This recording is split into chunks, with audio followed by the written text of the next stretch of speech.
Pak Ustadz, saya mau tanya, apa hukumnya seorang istri yang ditinggal pergi suaminya selama 4 tahun? Berarti suaminya Bang Toib. Selama itu tak ada nafkah lahir batin dan suaminya. Apakah sudah jatuh talak kepada istrinya Pak Ustadz?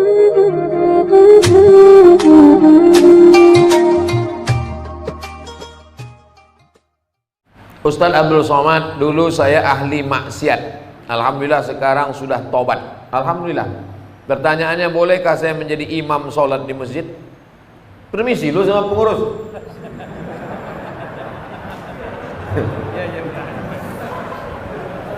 Urutan, saya sebutkan dulu urutan imam. Urutan imam yang pertama ulil amri. Urutan imam tuh ulil amri. Makanya waktu di Madinah itu imam Nabi Muhammad SAW.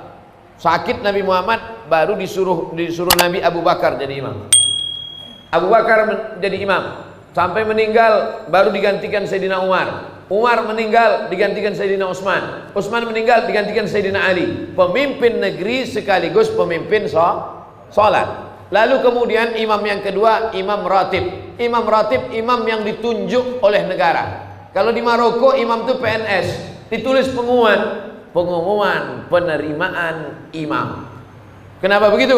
Maka dia ada fit and proper test, dilatih, ditanya, dites hafalan Qurannya berapa, suaranya macam mana. Kadang kita kalau sholat di pinggir jalan mau pergi jauh, mampir kita di masjid, macam-macam bunyi imam tuh. Wal maghdubi alaihim waladdallin, amin, bismillahirrahmanirrahim, ijazah nasrul. Tak ada huruf zal. Pak, ya, kenapa dia maju jadi imam? Syukur dia maju, Pak. Kalau tak ada dia, tak ada sholat di sini. Tak ada fit and proper test imam. Oleh sebab itu imam yang pertama ulil amri, yang kedua imam ratib, imam yang ditunjuk. Tidak boleh orang maju ke depan. Siapapun yang datang ke masjid Jami'atut Taqwa ini, datang ustadz dari Jakarta, sorbannya 4 lapis macam ban Vespa, tak boleh dia maju ke depan kalau tidak diizinkan oleh imam ratib. Makanya tadi sebelum sampai kemari saya pesankan Ustaz Iqbal nanti yang maju ke depan imam ratib aja, imam tetap. Baik. Oleh sebab itu imam ratib kita. Nah, tadi pertanyaannya, orang yang sudah taubat bolehkah dia jadi imam? At-taibu minadz dzambi kama la dzambalah. Orang yang sudah taubat, dulu sabu-sabu, narkoba, pezina, perampok, garong, semua sudah dia buat. Taubat dia, taubat nasuha, maka dia sudah suci sesuci-sucinya. Innallaha la yaghfiru ayyushraka bihi wa yaghfiru ma duna dzalika liman yasha. Allah tak menerima ampun dosa syirik, adapun dosa selain itu diampunkan Allah Subhanahu wa taala. Illa man taba, orang yang bertaubat, wa amana, beriman, wa amila amalan salihah, beramal soleh. Taubat dia, beriman dia, beramal soleh dia. Yubaddilullahu sayyi'atihim hasanat. Semua dosa-dosanya dulu diampunkan Allah, dijadikan kebaikan. Makanya kita yang jadi makmum, kalau ada imam tobat, tobat bertato dia, anting dia, maju dia jadi imam, tak usah kita permasalahkan. Jangan nanti assalamualaikum warahmatullahi wabarakatuh, ini nampaknya tak sah, ini imam ini bertato, antingnya masih berlubang telinganya. Ini nampaknya imam ini mantan funky ini, anak funk ini. Jangan, tak usah permasalahkan lagi, karena dia sudah tobat nasuha. Ada di Jepang itu yakuza itu semua badan ini bertato, yang tak bertato cuma lubang hidungnya aja, sampai ke muka ini bertato semuanya. Tobat dia, tobat imam di Jepang itu, tetap jadi imam, tak ada dipermasalahkan. Tato tidak menghalangi wudhu masuk ke dalam. Ini tak jadi masalah. Kecuali imam itu berkutek, berarti bencong. Kutek menghalangi wudhu, tak bisa masuk. Adapun tato tak menghalang, tak usah dipermasalahkan. Begitu Pak. Kita lanjutkan. Pak Ustadz, saya mau tanya, apa hukumnya seorang istri yang ditinggal pergi suaminya selama 4 tahun? Berarti suaminya Bang Toib. Selama itu tak ada nafkah lahir batin dan suaminya. Apakah sudah jatuh talak kepada istrinya Pak Ustadz? Ditinggalkan suaminya 1000 tahun, tidak jatuh talak. Mana bisa 1000 tahun? Umur cuma 64. Itu pun kalau tak kena corona. Talak baru jatuh kalau diucapkan laki-laki atau diserahkannya ke hakim. Hakim yang menjatuhkan. Makanya ada namanya sirat ta'liq. Di Medan kalau habis akad ada sirat ta'liq. Ada? Banyak pula yang tak ingat. Banyak laki-laki tak ingat. Karena habis akad tu dia tak disuruh Pak Kua baca sirat ta'liq, pikirannya tak kemana-mana. Asik selfie aja. Masih ingat lagi bunyi sirat ta'liq. Kalau saya tinggalkan selama 6 bulan berturut-turut, tidak memberikan nafkah zahir dan batin, mengadu dia ke pengadilan agama, maka hakim menjatuhkan talak 1. Oleh sebab itu kalau dia tak mengadu, sampai mati tak jatuh. Perempuan mesti mengadu dia ke pengadilan agama. Begitu prosesnya. Ini pertanyaannya, ditinggalnya 4 tahun, selama itu tak ada nafkah zahir batin, apakah jatuh talak? Tak jatuh kalau tidak tak mengadu. Maka perempuan mesti punya keberanian untuk mengadukan si Fir'aun yang tak balik-balik 4 tahun.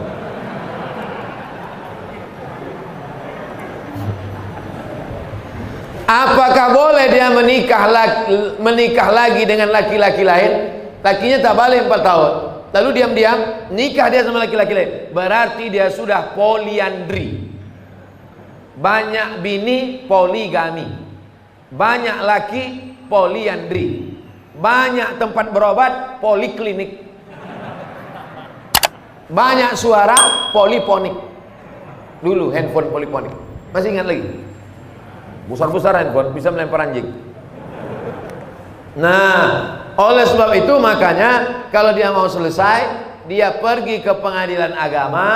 Pengadilan agama menjatuhkan, habis iddah 3 bulan, barulah dia bisa nikah lagi dengan suami yang baru. Jangan diam, tiba-tiba nikah dia lagi, bermasalah. Begitu nikah dia hari ini, balik yang 4 tahun itu. Kawat, bersimbah darah.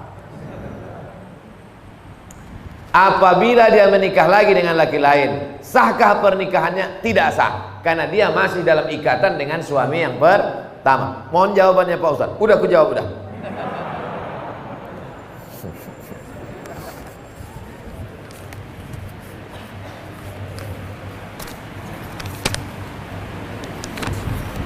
Nama Salmiati, alamat Besilam. Ada seorang sultan. Sultan ini Sultan Langkat. Di atas Medan ini Langkat kan?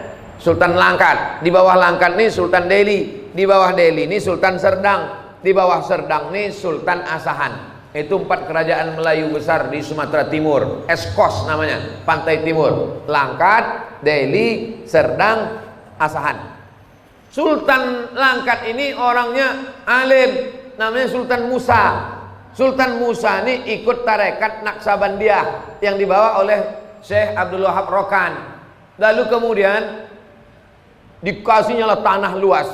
Tuan Syekh, ini tanah luas, supaya Tuan Syekh tak pergi kemana-mana. Dipejamkan Tuan Syekh Abdul Wahab Rokan matanya, nampaknya pintu masuk Masjidil Haram. Dikasihnya lah nama pintu masuk itu ke kampung itu. Pintu masuk Masjidil Haram itu namanya Babus Salam. Maka aku kasih nama lah kampung ini Babus Salam. Nah, datang orang Melayu payah dia nyebut Babus Salam. Kau nak kemana? Besilang. Ulama-ulama dulu itu pejamnya mata nampak Babus Salam. Kita sekarang pejam mata nampak gaji 13. Yang PNS, saya tak PNS lagi. Hah? Apakah orang yang meninggal karena COVID bisa disolatkan dengan solat qalb? Solat qalb itu solat apa? Solat gaib. Oh, saya baca pula gitu Q. Solat gaib. Jadi kalau ada orang meninggal kena COVID, setelah digulung sama dokter di rumah sakit pakai plastik itu, udah digulungnya pakai selasiban itu, tak bisa lagi disentuh, masuk di dalam mobil ambulan, sholatkan aja dari luar mobil tuh. Kalau dikasih dokter, Kalau tidak dikasihnya, langsung dikuburkannya, dikebumikannya, maka anak menantu, cucu, cicit, kawan, jiran, tetangga sholat dari atas. Ini kubur, sana kiblat, ini kubur, ini kepala jenazah, ini kakinya. Kalau dia laki-laki, berdiri pas di arah kepala. Kalau jenazah itu perempuan, berdiri pas di arah pinggang. Sholatlah di atas. Ini kubur. Di atas kubur itu sholat. Allah usolli ala hazil janazah arba'at takbiratin fardul kifayah, makmuman atau imaman lillahi ta'ala. Allahu akbar, Fatihah. Allahu akbar, selawat. Allahu akbar, Allahumma firlahu warhamhu. Allahu akbar, Allahumma la tahrimna ajrahu, dan seterusnya. Berapa hari Pak Ustaz? 3 hari 3 malam. Masih bisa. Mana dalilnya? Dalilnya begini. Datanglah Nabi bertanya tentang tukang sapu masjid. Mana perempuan tukang sapu masjid nih yang kemarin nampak aku, kata Nabi. Kata sahabat, udah meninggal dia ya Rasulullah. Kenapa kalian tak kasih tahu aku? Untuk apalah kami kasih tahu? Dia kan cuma tukang sapu, orang remeh-temeh sepele. Nabi minta tunjukkan mana kuburnya. Ditunjukkan. Nabi langsung sholat jenazah di atas kuburnya. Maka kata ahli fikih, masih tetap bisa sholat jenazah 3 hari 3 malam. Bagaimana kalau anak menantunya jauh, datang sesudah seminggu? Pakai pendapat fatwa ulama yang kedua dalam kitab fikih, masih bisa disolat jenazahkan selama jenazahnya belum hancur dimakan cacing tanah. Masih tetap bisa sholat jenazah. Nah, jadi yang 3 hari 3 malam masih bisa, yang sudah lewat itu pun masih bisa sholat di atas kubur. Jangan berkecil hati. Tapi kalau jenazahnya di Papua, anak menantunya di Medan, naik pesawat 8 jam, rapid test. Pas dites positif pula dia. Nauzubillah. Oleh sebab itu maka dia sholat ghaib saja dari Medan. Aku sholat ghaib untuk almarhum Fulan bin Fulan di sana. Jadi dua-dua bisa dilaksanakan. Sholat yang tak ghaib bisa dilaksanakan di atas. Jangan bersedih hati karena banyak nih anak cucu keturunan jiran tetangga kawan merasa sedih karena tak bisa sholat jenazah. Bisa dilaksanakan dari atas. Wallahu a'lam bishawab. Ini tentang sholat ghaib. Apakah orang yang meninggal boleh disolatkan berulang kali? Boleh sholat jenazah berulang kali, boleh sholat ghaib berulang kali, bolak-balik. Nabi Muhammad SAW itu jenazahnya tak dibawa keluar. Jenazah Nabi itu di dalam kamar. Kamar itu kecil, maka berganti-gantian sahabat sholat keluar, berkeloter. Yang tak boleh berkali-kali itu menyembelih binatang, tak boleh. Binatang kalau sudah disembelih diangkat pisau, haram hukum. Makanya pisau itu tak boleh ditarik. Sekali. Tengoklah video saya yang motong-motong kurban.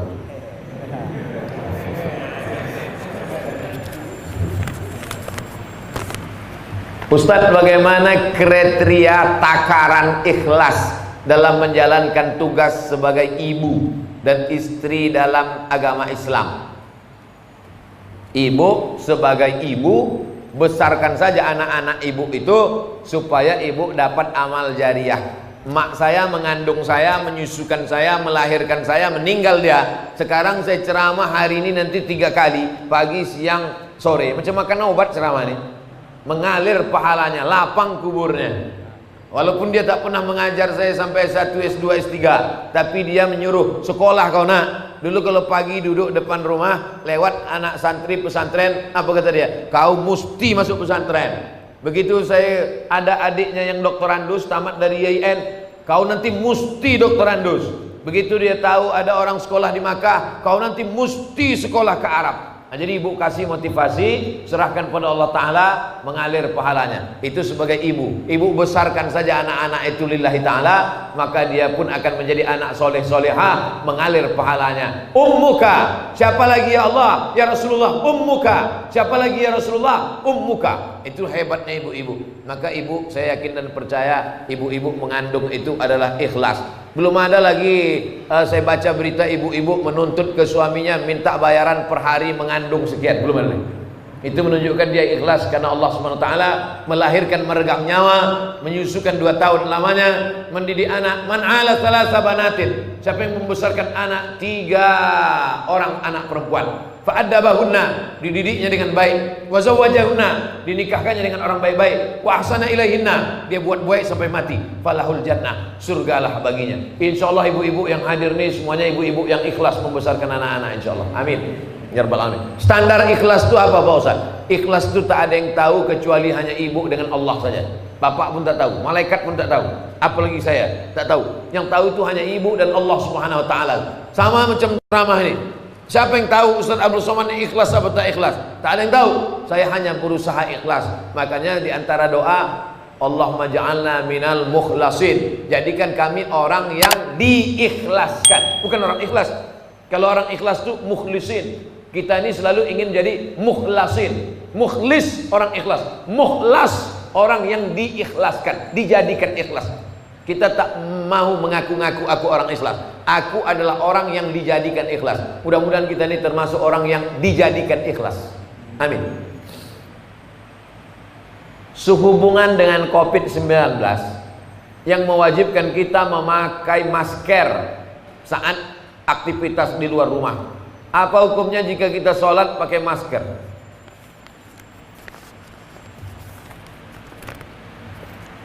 Sholat pakai masker hukumnya sah.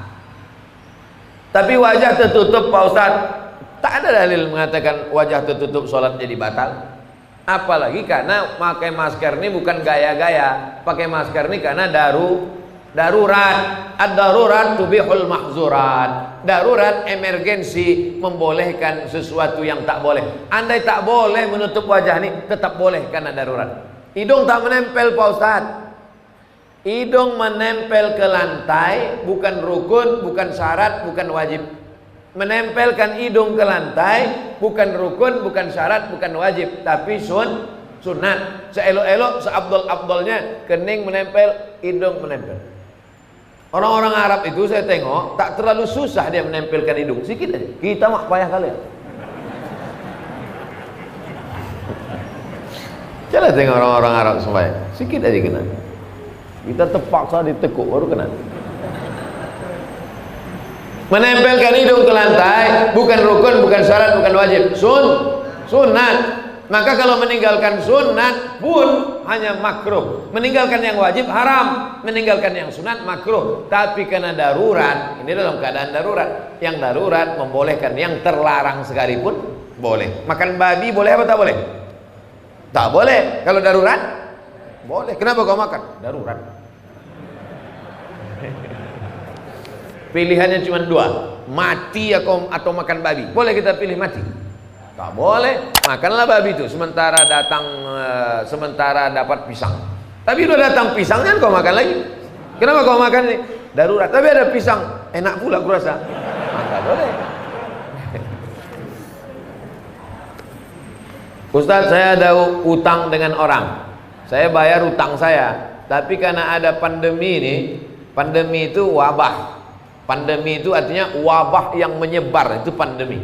Dan banyak juga orang sekarang pandemi, kata orang pandemi gitu dia. Entah apa pandemi, entahlah pokoknya pandemi.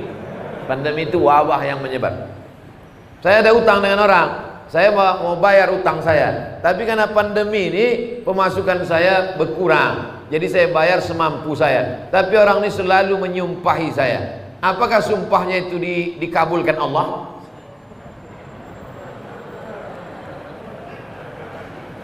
Utangnya ada tiga Pak Ibu, utangnya ada tiga. Yang pertama, ya ayyuhal Al-Baqarah 282. Ya ayyuhalladzina amanu, wahai orang beriman, idza tadayantum bidainin, kalau kau menjalin transaksi utang piutang, ila ajalin musamma, sampai batas tertentu, faktubuh, tulis. Ini jenis utang yang pertama, on time, tepat waktu. Kapan kau bayar? 1 Januari. Tahun berapa? 1 Januari. Tahun berapa? 2020 apa 2021? Nah, tulis. Wastashhidu syahidaini min rijalikum. Ada 2 orang laki-laki jadi saksi.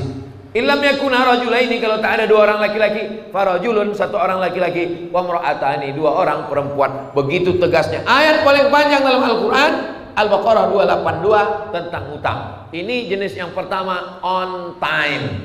Yang kedua, fa in kana zu usratin fa naziratun ila maisarah. Inilah yang masuk kategori tadi.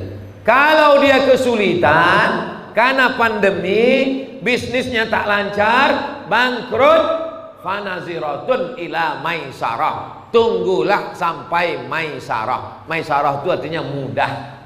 Siapa nama anak kau? Maisarah. Kenapa? Mudah kali lahirnya. Bersin aku lahir deh.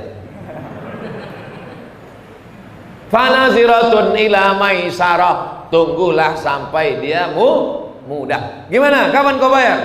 Aku belum bisa bayar, Pak. Macam Al-Baqarah 282. Aku ini level 2 macam ceramah Ustaz Somad di Jamiatul Taqwa kemarin. Jadi kapan kau bayar? Insya Allah ku cicil semampuku. Ini level 2. Yang paling mantap tuh level 3. Wa anta saddaqu khairul lakum. Kalau kau sedekahkan itu lebih baik. Kapan kau bayar? Aku tak sanggup bayar. Kalau gitu kau ambil aja lah, udah ku sedekahkan. Mantap. Daripada banyak pula minyak bensinnya lagi daripada menagih. Daripada kuman darah tinggi ku ikhlaskan ya. Ku ambil. Itu bukan ikhlas, mengamuk. Jadi kalau bapak kaya, duit banyak, dia susah, pandemi, ngontrak, anaknya bersusun paku do re mi fa si do sol fa mi re do, maka pakailah level ketiga. Tak sampai hati aku menagihnya, udahlah kau ambil aja lah, aku sedekahkan lillahi ta'ala. Kau doakan aku murah rezeki, panjang umur, tapi sesudah ini jangan kau ngutang sama aku lagi ya. Nah, jenis yang ketiga. Tapi kalau bapak termasuk orang yang juga kurang mampu, pilihlah level yang kedua. Memberi bantuan orang itu baik, tapi gara-gara sumpah serapah hilang pahala. Qaulun ma'rufun, ucapan yang baik, khairun lebih baik min shadaqatin daripada banyak bersedekah. Yasba'uha azan, caci maki, sumpah serapah, hamun, keluar kebun binatang. Asal jumpa keluar kebun binatang. Asal jumpa keluar kebun binatang. La tutilu shadaqatikum bil manni wal adha. Jangan kau iringi perbuatan baikmu dengan perbuatan yang tak baik. Mudah-mudahan kita bisa bertenggang rasa pada masa pandemi ini, bisa kita melapangkan hati, dan melapangkan kantong, memudahkan segala urusan orang. Ala hazihin niyah. Al-Fatihah. A'udzubillahi minasyaitonir rajim. Bismillahirrahmanirrahim. Alhamdulillahirabbil alamin arrahmanir rahim maliki yaumiddin. Iyyaka na'budu wa iyyaka nasta'in. Ihdinas siratal mustaqim, siratal ladzina an'amta 'alaihim ghairil maghdubi 'alaihim waladdallin. Amin. Allahumma inna nas'aluka salamatan fid din wa afiatan fil jasad wa ziyadatan fil ilmi wa barakatan fil rizq wa taubatan qablal maut wa rahmatan 'indal maut wa maghfiratan ba'dal maut. Allahumma hawwin 'alaina fi sakaratil maut wan najata minan nari wal 'afwa 'indal hisab. La tada' lana fi maqamina hadza dzamban illa ghafarta. Keluar kami dari majelis ini, dosa-dosa kami diangkat, diampuni ya Allah. Wala dainan illa qadaita. Saudara kami yang masih dililit utang, bantulah dia lepas dari hutang piutangnya ya Allah. Wala maridun illa syafaita. Saudara kami yang sakit, terbaring di rumah sakit, maka sembuhkanlah, berikan kesembuhan untuk selamanya ya Allah. Wala mayitan illa rahimta. Yang sudah meninggal dunia, lapangkan kuburnya, terangkan alam barzahnya ya Allah.